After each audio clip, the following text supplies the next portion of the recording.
I tried to make a kind of more fundamental intervention for today. So the question is a very general one, but I think it's very important to be clear about this. So the contents, what I want to show you, what I want to present to you this evening is 3 parts. So first I want to talk a little bit about meaningfulness of technologies. Second, I would go into detail and try to contrast an ICTs and society approach which takes into account the meaningfulness of technology and contrast this approach against other approaches, let's say normal approaches. And in the third part I would like to make an example and try to think about with you what technologies for cooperation could be, and what is the role of technologies for cooperation in the society of today. Okay, so first the case for meaningful technologies.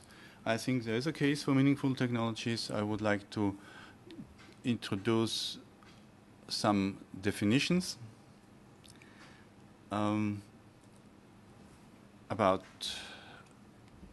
so I would like to define what do I understand here. So I want to give working definitions. What is technology? What is a societal function or a social function? How do I cast ICTs? What then is meaningfulness, and what about the global challenges? These concepts are closely connected to each other, in my view. So technologies, okay, I define technology as an instrument to serve a social function or a societal function. And that means it can be a method which is mostly ideational. It can also be a realized procedure, or it can be a reified tool. So that's clear. Technology is not only an artifact which is solidified as a thing.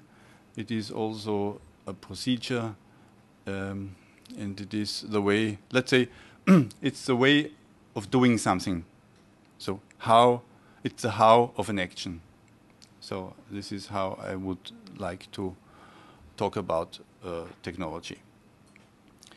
So a social or a societal function, this is here now in the definendum.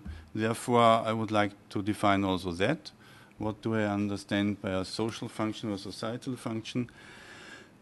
Well, I would like to define it as actions of members of social groups or members of society, actions which are carried out in order to reproduce or transform the organization of the social groups or the society.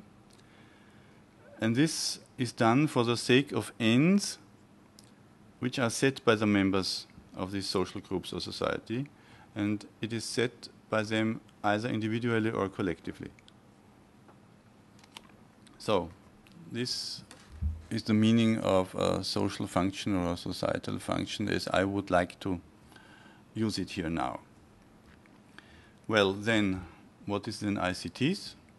And interestingly, you remember more than 1 or 2 decades ago, one was talking about IT only. And now it has turned out we are talking about ICTs. And so there is something new which occurred to the old ITs and to, let's say, the old communication technologies. But I will give here a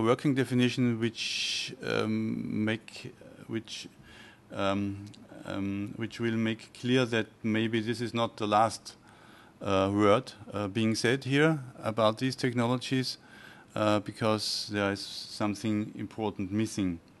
So far it is technologies, and it is technologies which are based on computer technology, which serve three different social or societal functions. And the first I would like to call cognitive function. And this is something which also in the literature, if you go back to Licklider, for instance, who is James Licklider, who is one of the computer pioneers, who talked about this when he thought about the computer. So it's a tool for thought, he said.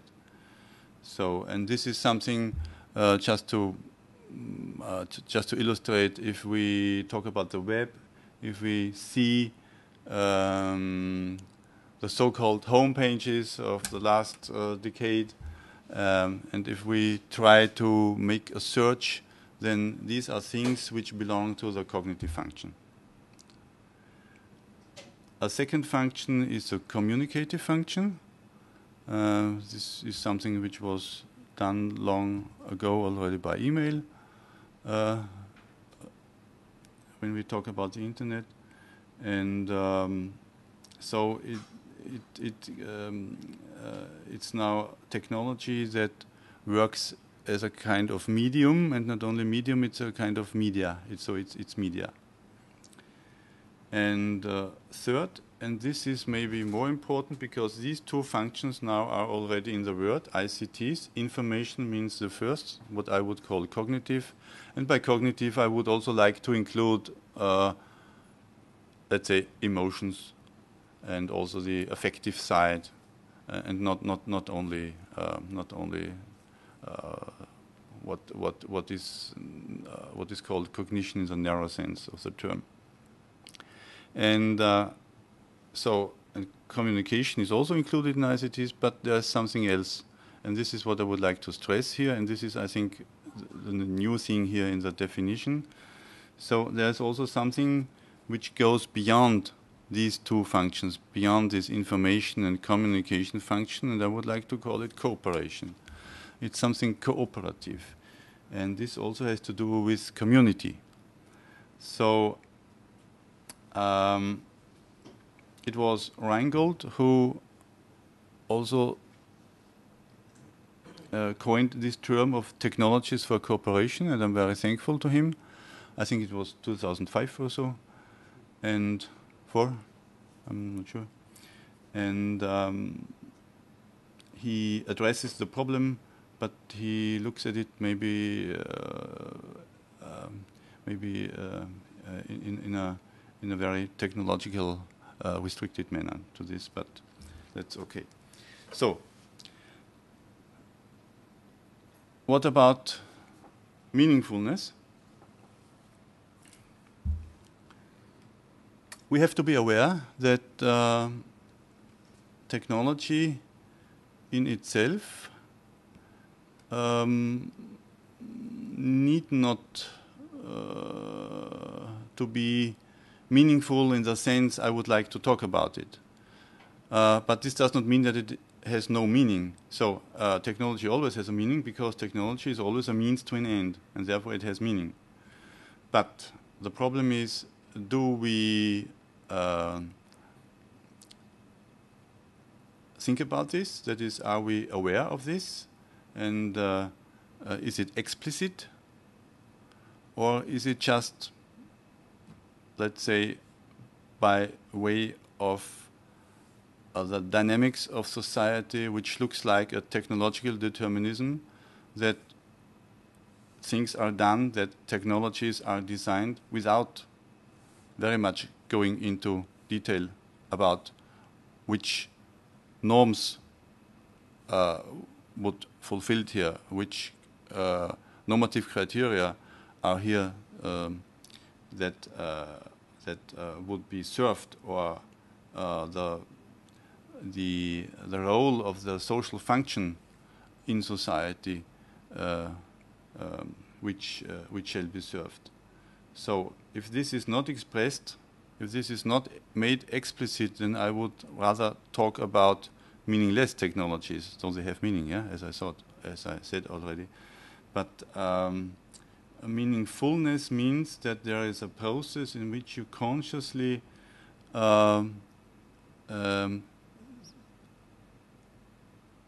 attach the meaning to this way of acting, to this how of the action, to these instruments you are using, to the procedure you are doing.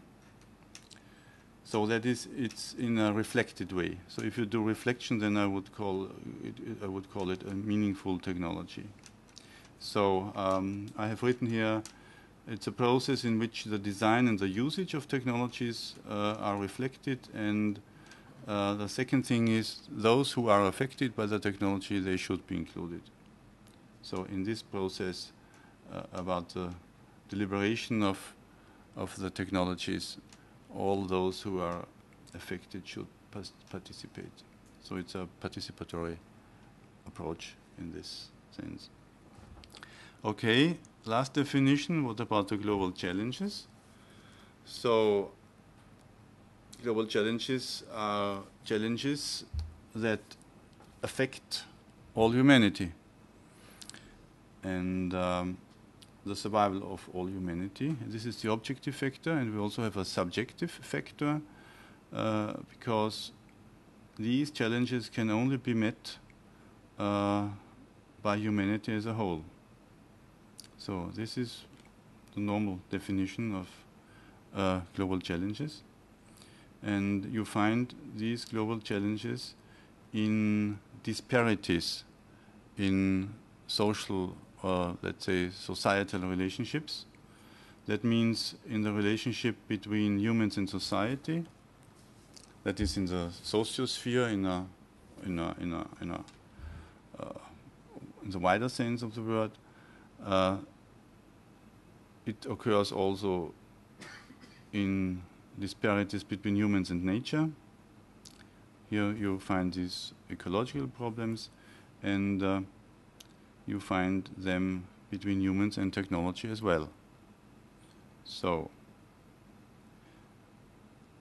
now this is now the I think I have now prepared the ground with all these definitions and with the linkages between the definitions for going now into medias res.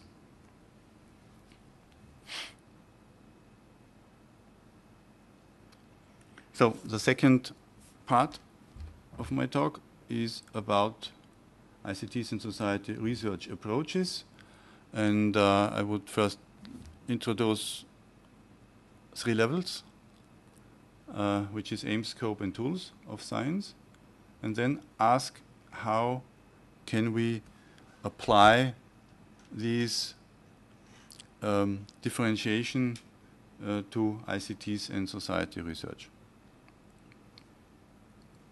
So aims, scope, and tools of science are 3 levels. Aims is something which might or which was contested for a long time. So when I was a student, there was a big. So the mainstream was science has no aims. So aims are outside of science. Scientificity means that you don't include aims and you don't talk about this. So it's only about objective truth. But I think there have been also, there was a big discussion also in philosophy of science, and I think that it is clear now that aims have to do with society and that they must be included. And if they are not included officially or supposedly, then you will find out that they are really included. They are included in an implicit way, and you can make them explicit. So, each scientific inquiry has a purpose, and so also science serves a societal function, and this should be to improve the human condition.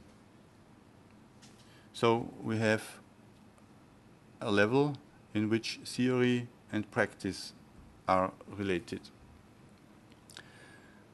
We have another level, which I would like to call scope. That's a domain, and that is the object of the scientific inquiry. And this relates to the relationship of theory and reality. And the third level is the level of tools. That's the methods of scientific inquiry, and this has to do with the relation between theory and empirical studies. These three levels are interrelated, so they are in a way interpenetrated, and they shape each other. So this is very important, because I would like to lay emphasis on the normative side, and that is to say that the normative side shapes the other two levels.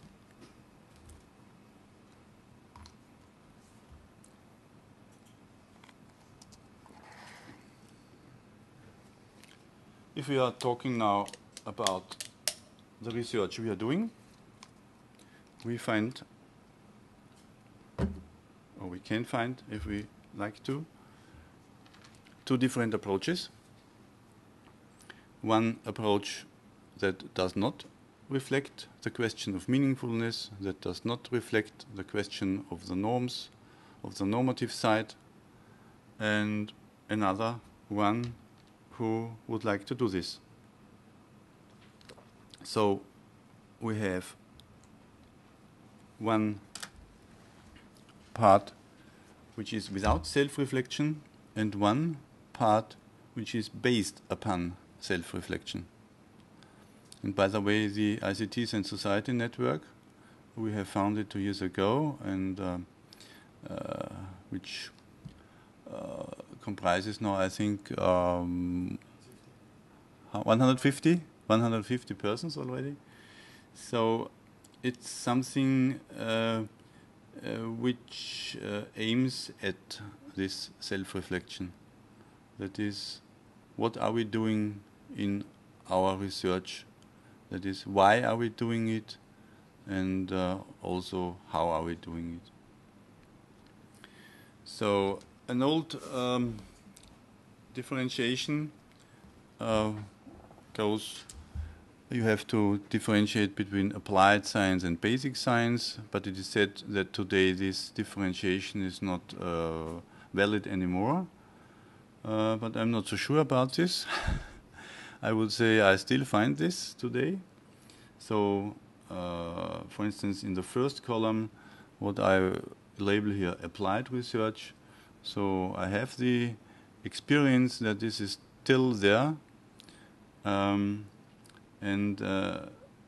if you think about the aims which are set, or not, sorry, which are followed by this kind of approach, namely it is followed but it is not set, it is without reflecting it. It's just to do anything that is feasible, but I have to take in brackets, okay, it's not really everything that is feasible, but it's just that is feasible for being of use, for instance, for economic reasons, that is for making profit, or it is of use for military security, or whatever political issue you like. So the implicit assumption here is that anything that is feasible is also wishable, is also desired, but it is something that can be contended. There might also be some researchers who like to do research in the field, like me, for instance, but I don't want to be labeled in this category. So I do basic research, but I do it not just l'art pour l'art. So I don't do it just to meet my own interests. The scope of that part of research that just aims at any feasible ICT application would also then be any ICT context. And the tools which are used is also then Paul Feierabend, okay? No, I just put his words here. Anything goes. So, but whatever works, that works. And this is, I think, still mainstream. Maybe I have to say a word. What is ICTs and society research? So I think it's just a naming, just a word, and it comprises all these different disciplines and different fields which have to do in one or another respect with internet, with information society, with for instance, here belong to computer science. It's also, there's also something which is called social informatics, especially in the Anglo-American countries. In German it would be Informatik und Gesellschaft, informatics and society. So we have different disciplines or different fields which come from, which originate in communication science, new media studies. And then we have also media philosophy, which is more something which is classified as a humanity, and so on. So all of that, not to forget science and technology studies, which is sociology of technology. So all of them contribute to that field, and how you name it is, I think, a secondary question. But seeing these different fields and disciplines together, I would say the mainstream is maybe still, or maybe I'm a little bit biased because I have this experience, that the mainstream is on this side. So what would be a difference now? A difference would be if you have an approach which is explicitly based upon self-reflection, and that means it is not only applied research, and it is not only basic research, it is in a way both together, and it is held together by the term here is use-inspired, that is, it reflects what shall be the usage. Yeah? And I add here the term participatory. I talked already about this, that it is very important to do this, because people who are affected by these technologies, they should have a say also in the usage and in the design of these technologies.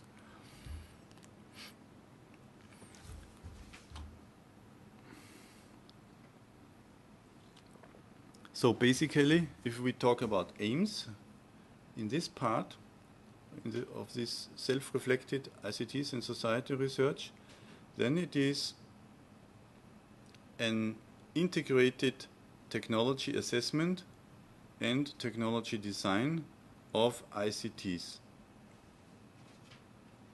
And this integration is done by a vision. And this vision I would like to call, it's a global sustainable information society.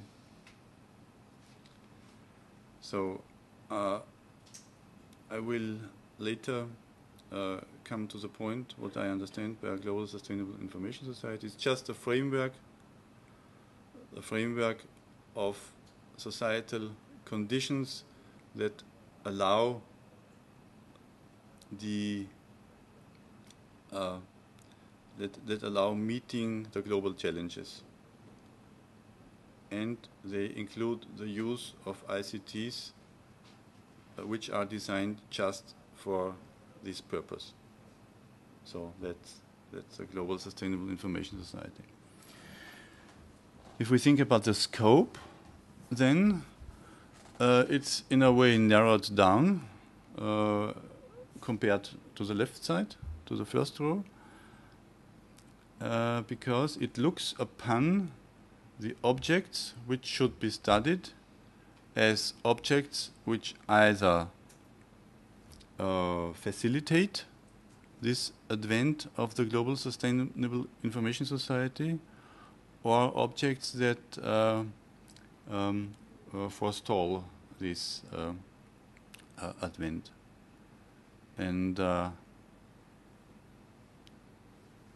you have to find these conditions, objects, entities, processes, whatever they are, in the realm of technology and in the realm of society. So you have to look at both sides.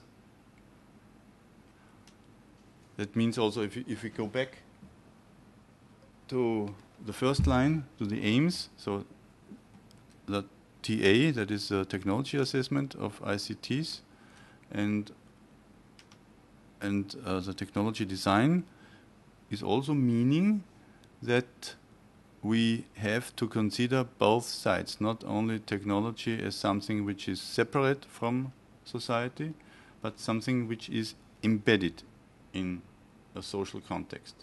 And therefore we always have to look at these both sides.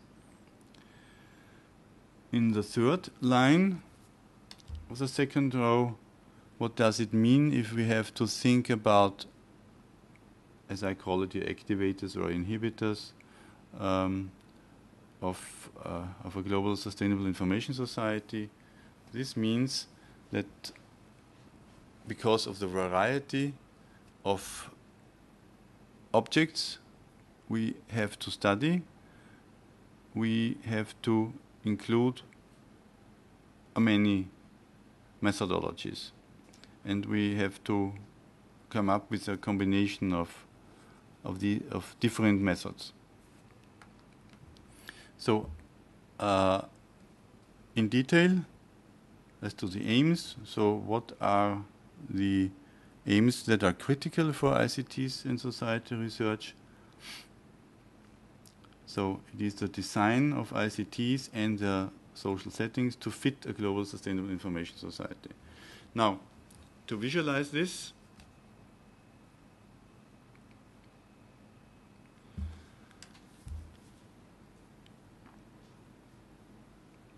we face the problem of the loss of control in political development, in economic development, everywhere, in societal development at all. And ICTs and society research should face that. That is, it should be aware of this and try to contribute to the problem solving. That is, design techno-social systems in such a way that maybe we can regain, and if we regain it, or having regained it, help us to maintain the steering capability of society, of societal development. And this is what I call the global sustainable information society. So we have a kind of feedback loop here, which might be called social cybernetics. This is the level of praxis and theory applied to ICTs and society research.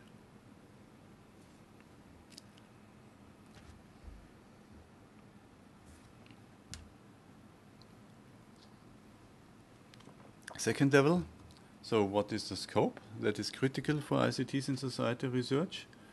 Activators or inhibitors that condition the design of ICTs and their social settings to fit the GSIS.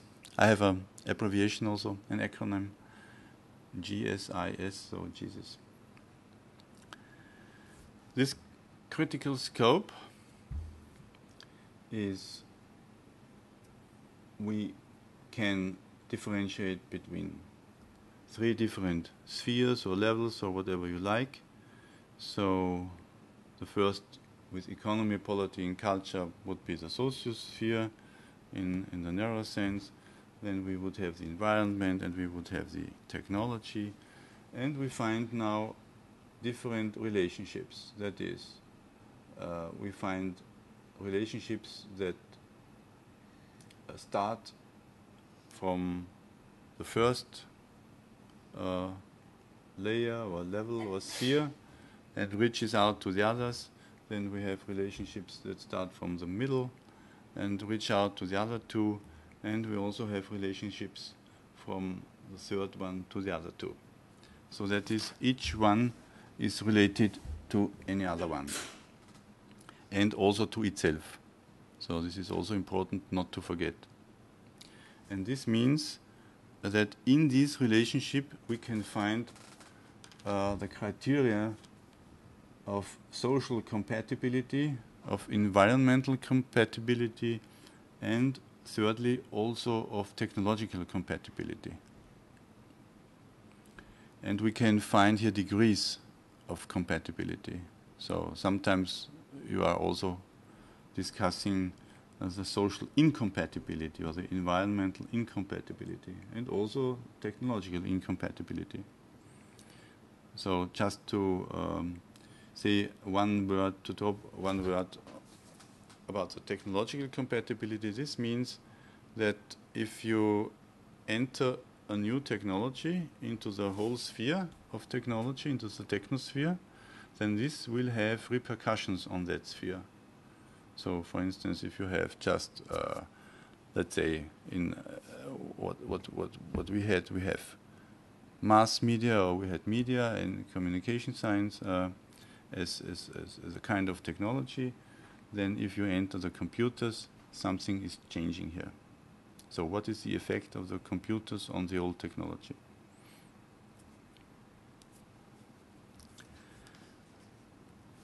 So this is the relationship between theory and reality, and this has to do with the complexity of society. Because you see, there is no sphere of society that is excluded here. So in principle, anything can be the object of the study of ICTs and society. Now let's go to the third level. So what about the critical tools? So here I would like to state that we need a transdisciplinary system of methodologies.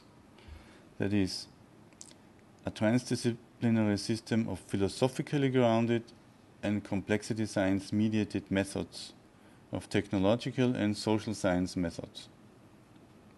Yeah, that is, we have 3 levels. We have philosophy, we have the so-called cross-disciplines, and we have methods on the level of engineering science and on the level of social science. And these methods shall produce knowledge of these activators or inhibitors that condition the design of ICTs to fit the GSIS, and these methods, they shall also inform how we can act upon these conditions.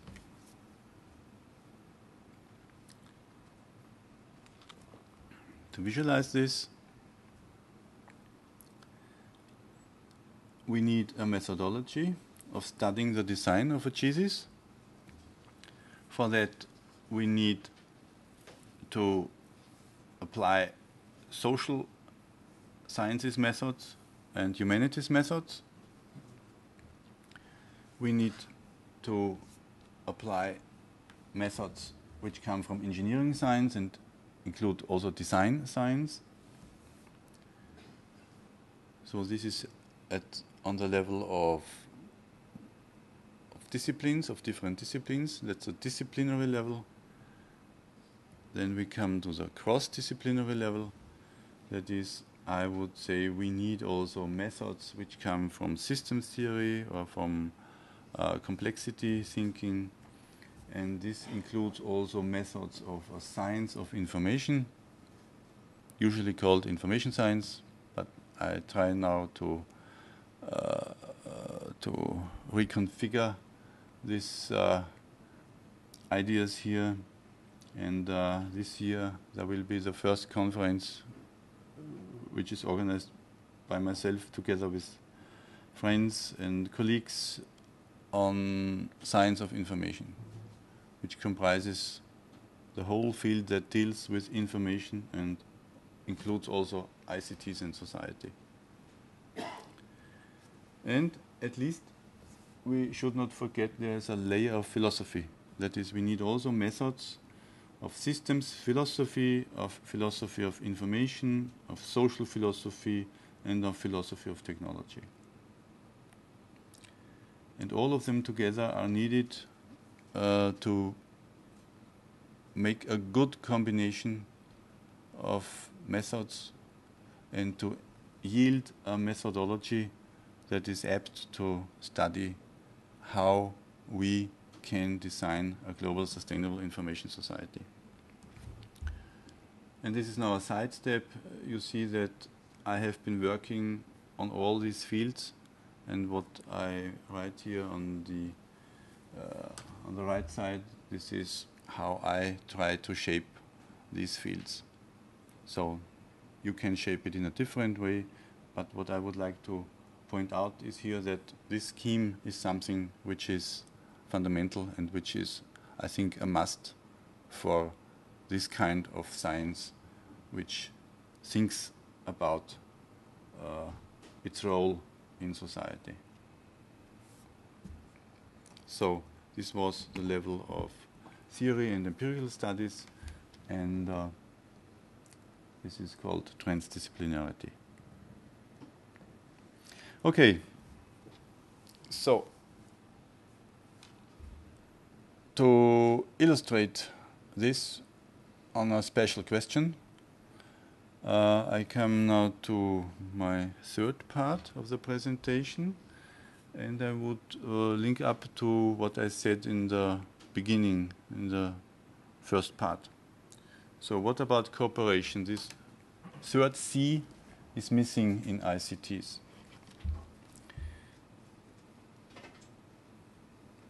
First, I like to introduce the concepts of community, which are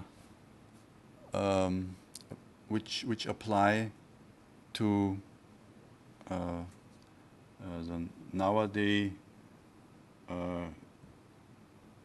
perspective of history and perspective of logical difference between certain different types of community, which has to do with the information age. Then I want to give a short resume about empirical findings, and then I will come to the conclusion. So this is how community concepts are seen in our field. This table is after Michelle Wilson. She is an Australian researcher in the field, and so it is stated that we might differentiate among three different communities which also equal historical steps. But it does not mean that at one historical phase you have only one community, you have only one type. So these types are also to be understood as overlay over types which have been there previously. So traditional communities like family and so on. So the membership, for instance, as a criterion for that, and you can find many criteria of how to analyze them. So you have no choice in that, and the communication was or is face-to-face. Then we have the so-called modern communities. You can choose to become member or not, and they are already traversing the space in a geographical sense. And what we have now with information society is said to be a postmodern community, or in the plural, to have postmodern communities in which the choice is extended and the communication is computer mediated. So these are the concepts, and the problem is now what about these postmodern communities? How do they relate to the other two types? And is there a problem about this? And I think there's a problem about this. So if we think about the theories, and if we analyze what these theories say about determinants of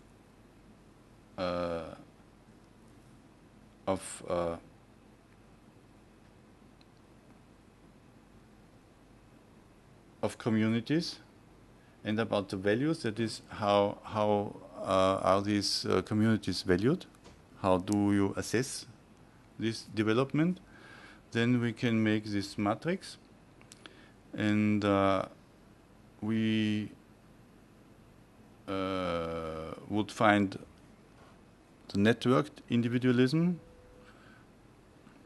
a term which was introduced by Barry Wellman, as something which is said to be good, but it is owed to the technology only. So it is a techno-deterministic view, and it is a utopian view. We have also the opposite view, which was introduced by Howard Rheingold when he talked about the virtual communities. So it was also a view which said, okay, this is a wonderful development, and this development is due to the need of the communities to socialize and to meet their own interests, and therefore this is a kind of push situation. Sorry, a pull situation. The push situation is in technology, in technological determinism. That is, technology pushes the development of communities, and the pull situation is here. And we also have a second row, which means that things are not seen like this. They are evaluated in a bad way. That is, the fragmentation is bemoaned. So, for instance, one researcher who belongs to that quadrant is Gert Lovink from the Netherlands. And he has written a book, his famous book, what's it called? No Sense or what? Alex, you don't? Okay. Okay. It was published 2006 or 7, so English version and a German version and so on. And Michelle Wilson would stand would stand for the fourth way of thinking, for the fourth quadrant, which is that she says we live in an egoistic society. That is, we qualify the relationships to others just according to our egoistic interests. And the new technologies are now such that they support these manner of relating to each other. And she thinks about these new communities. She thinks about the social networking sites, the so-called social web, in which you can enter a community, but there is no sanction if you want to exit the community. And therefore it becomes not that which was originally called a strong tie, it's a weak tie. And so that is, it is said that these technologies support to have weak ties, and that means that in society, this, let's say, this ego trip manner or behavior is something which is furthered. There's also another view, which I would like to call an integrative view, and that's Michael Gersten, who is the founder of community informatics, and he talks of communities of action. So I think that we should also pay attention to this theoretical basis of community informatics and try to understand how it relates to collective action, to collective intelligence, and so on and so on. So this is theories we find now in the literature about this problem. And you see, we find all possibilities of looking at this issue. So what about empirical findings? As to the determinants, this is after Williams and Durrance, literature from 2008. So we find they made a survey on studies which have been done in the field, and they categorize them. And so they found that every study is either supporting the techno-determinist view, or the social constructivist view, or an integrative view. So that's really interesting. So you have empirical findings which corroborate the first or the second or the third theoretical position as to what is the determinant here. And if we talk about the values, so there are also values to be found for the one side or for the other side. And I just name here only one side. So this is a table after Schmidt, who is a German researcher in the field. And if we classify this according to the 3 C's, the triple C, the cognitive, the communicative, and the cooperative function, then this is something which then is found in the social networking sites and the social web as and called as information management, or identity management, or relationship management. Then you also find here problems. So as to the cognitive function, there is the problem that it does not only help the individual to get information, but it is also something in which the Matthew principle is working. That is who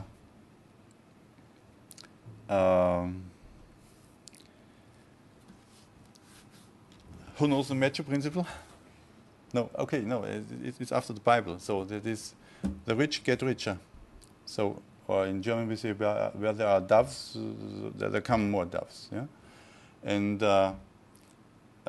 you see this, for instance, in the studies of Barabashi when he talks about um, the networks. So there's a power law, and that means that there are in the web there's a small amount of nodes who are very powerful, and then the rest is just, so to say, the long tail. That is those who are many but who are not influential. And this is something how the web is growing and how links are growing, and this is a kind of law which works in the field. And also you can be critical here about how collective intelligence is used, for instance by business, and that's the same. That is, you as an individual are streamlined according to the mass of the population, so to say. Yeah? And this is something which might be questioned. So on the second level, as to the communicative function, if you look about Facebook and so on, so what you find here is a kind of self-marketing.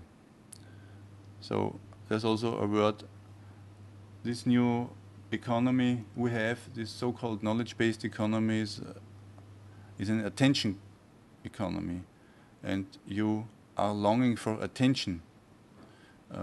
You want to get attention by the others, and this is, if you look at this cry for having friends, this appeal, please become a friend of mine, and the necessity to have more friends than others.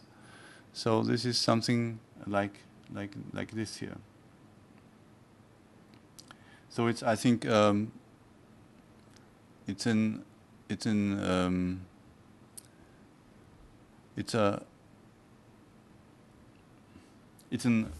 attempt to